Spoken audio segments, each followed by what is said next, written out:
Hey guys, welcome to Hip Hughes History. You came back for Article 4 of the Constitution, full faith and credit, as we continue knocking them down with the Constitution for Dummies series. So whether you're in middle school, high school, college, or cray-cray on the internet, we're going to lay it out, give you some examples, and give you a solid in terms of learning. So there you go. I'm ready to teach you. You ready to learn? Giddy up. Here we go. Alright, so we start with basically the first section of Article 4. There's 4 sections, and this is where it gets its name from. It's called Full Faith and Credit because Section 1 states, full faith and credit shall be given in each state to the public acts, records, and judicial proceedings of every other state. So on ground level 1, this means that if you have some type of contract, legal proceeding, a driver's license, a marriage, a divorce, an adoption, that proceeding is going to be legitimatized or be upheld in other states. So if I marry my bride at the age of 16 in West Virginia, I'm still married when we move up to New York where the age is 18. Or if I'm driving in Utah with a driver's license from California, I'm solid with that. It gets a little bit more gray as we kind of fast forward to the 21st century, and we have some states that have legalized marriage between 2 men or 2 women, what we would call gay marriage, but in these states that marriage is no different than any other marriage. So what happens when you take that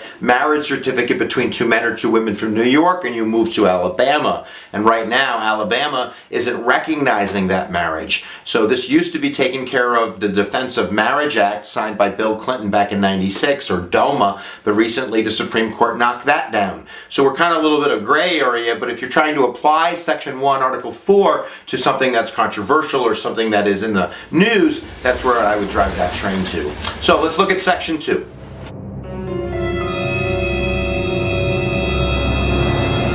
So, Section 2 is the citizens of each state shall be entitled to all the privileges and immunities of citizens in the several states. And this has been interpreted to mean that if I am Utah, I can't discriminate against a person in my state because they're from California. I can't make it harder for him to get a loan or to vote or whatever the state mandate or law would be that would be discriminatory. There's also a couple well, not ugly things, but the first one and the second one's a little bit ugly, of course. But basically, there's an extradition clause in Section 2. Persons that are charged with treason, felony, or other crimes at the request of the executive of that state can be extradited. So if I commit literally it says other crimes, so if I steal a Twinkie in, Nevada and I run to Colorado, that Colorado's executive or governor would order me back to the state where that crime was committed.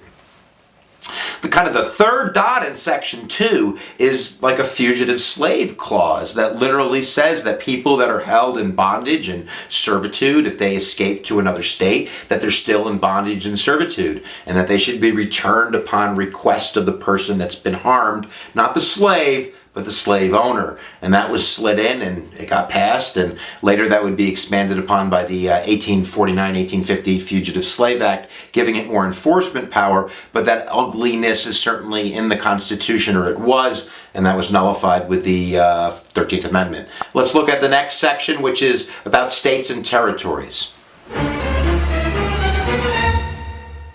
Alright guys, so Section 3 of Article 4 deals with new states, giving the permission specifically to Congress to regulate the admittance of new states. And as long as these new states aren't being illegally formed out of old states, the process is pretty clear and Congress is going to set the guidelines.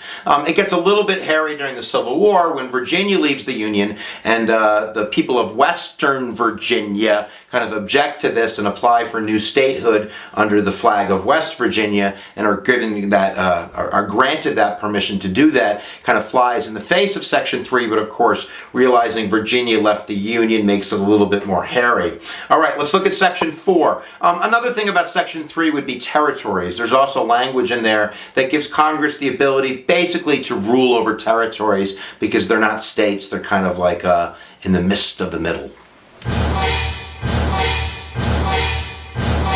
All right, so when we look at Section 4, we're looking at the guarantee clause. It states that the United States shall guarantee to every state in the Union a republican form of government. It goes on to say we will protect them from foreign invasion, and if the legislature demands it, if Congress wants it, or if Congress is not available, it even mentions the executive, that we can protect them against domestic violence. This really becomes kind of clear during and after the Civil War.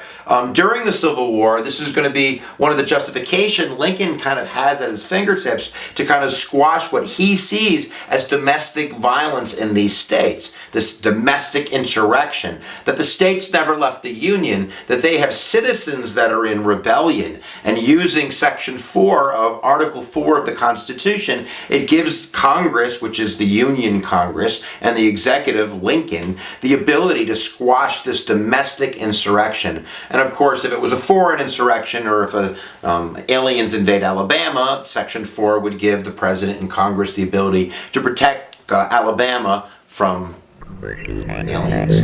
But what I really want to talk about is the first section, the guarantee clause. And this is going to be used by the radical Republicans to argue for really the ability of them to regulate the new governments in the South.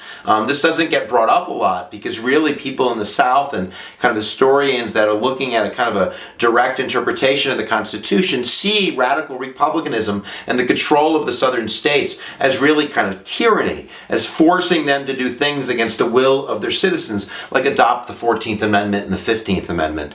But what the radical Republicans are relying on, whether you object or you don't object, this is their argument, is that because of the guarantee clause, these governments down south don't recognize African American citizens. And if they don't recognize these people as people, they're never going to be able to represent them, and therefore their Republican form of government is invalid, giving Congress the ability to guarantee this Republican form of government through what they see a Republican form of government being. And of course, the kind of the slippery slope or the magic bean in all of this is, what is a Republican form of government? So you guys can argue about that till the cows come home, but that's Section 4, Article 4 of the Constitution, and that wraps it up. So there you go, guys. That's Article 4 of the Constitution. We got full faith and credit. We have citizens' rights. We have the guarantee clause. We have extradition. We have the fugitive slave kind of concept in there. It's cray for learning. Guys, why don't you click the button right there if you haven't subscribed, and hook up a teacher and subscribe to Hip Hughes History. Your brain will grow even faster when you press the button. And certainly check out the description below. We have a whole list of EDU gurus and channels for learning on the YouTubes, so you can kick whatever you want in life's behind. So there you go, guys. We'll see you next time. Where attention goes, energy flows. Giddy up for learning.